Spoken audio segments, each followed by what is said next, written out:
Any sisters have any questions? Assalamu alaikum, brother.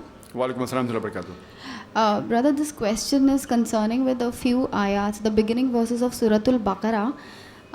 A person who became a murtad, he presented this ayat and he created a doubt. He asked a doubt concerning those ayats. He said that Allah subhanahu wa ta'ala is saying in the initial verses of Surah Baqarah that these people will get hidayah or guidance from Allah subhanahu wa ta'ala, those who have taqwa, those who spend out of their wealth and all those qualities. So his question was, a person who is already having taqwa and already doing all this, where does he require hidayah or guidance? So if Allah is going to guide someone who already has hidayah, what's the great deal? Sister asked a question. She said that one Muslim became murtad. He poses a question against the Quran, or she. And that person poses a question on Surah Baqarah, starting few verses. We say that Allah guides those who have taqwa. So the question is that what is the use of guiding those who have taqwa? It uses those who don't have taqwa should be guided. I'll give an example, a simple example to answer this question. That in a class where teacher teaches the student, she but naturally teaches all the students same. She's giving a lecture. But she says that those who follow my instructions will pass the examination. The teacher teaches the same to all the students. If the 100 students, she teaches the same thing. But those who follow the teacher, or those who have the yearning or the desire to obey the teacher, they obey the teacher's instruction and they study hard and they pass the examination. So if the teacher says that those who have the desire to obey me will get guidance from my lecture and pass the examination, so you come and tell teacher, what is the use of those who have the desire to listen to you passing the examination? Those who don't have the desire should pass. So if the teacher says, okay, fine, that those who don't have the desire to pass, I will pass them. So it is illogical. This is the examination.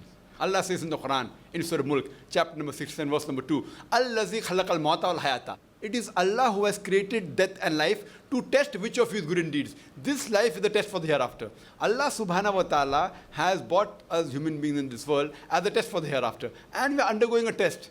And Allah says in the Quran that if He wanted, He could have made each and every human being a Muslim. Very easy for Him. If He wanted, He could have made each and every human being a Muslim and all would have gone to Jannah. But then where is the test? That category is already there, the angels.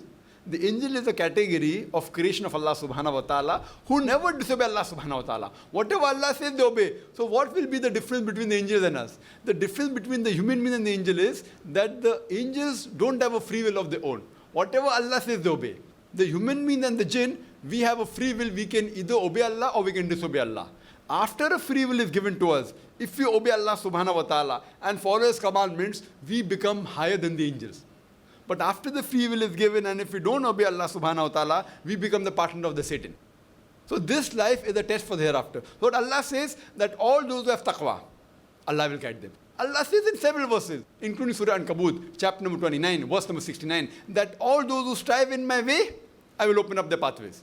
So if someone objects that Allah has opened up the pathways for those who strive in His way, it is illogical. He should open up the pathways for those who don't strive.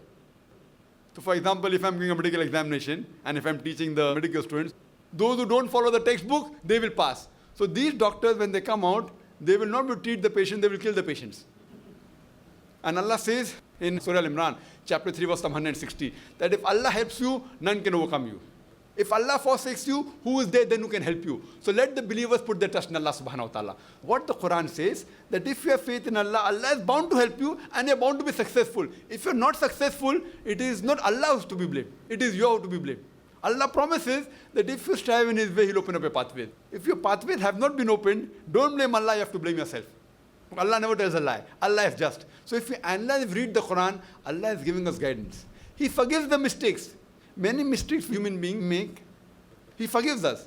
But at the same time He says that all those who strive in His way, all those who have taqwa, all those who have the yearning to sacrifice, Allah will surely help you and guide you. Those who disobey Allah subhanahu wa ta'ala. So only thing we should have is taqwa, is the faith in Allah subhanahu wa ta'ala.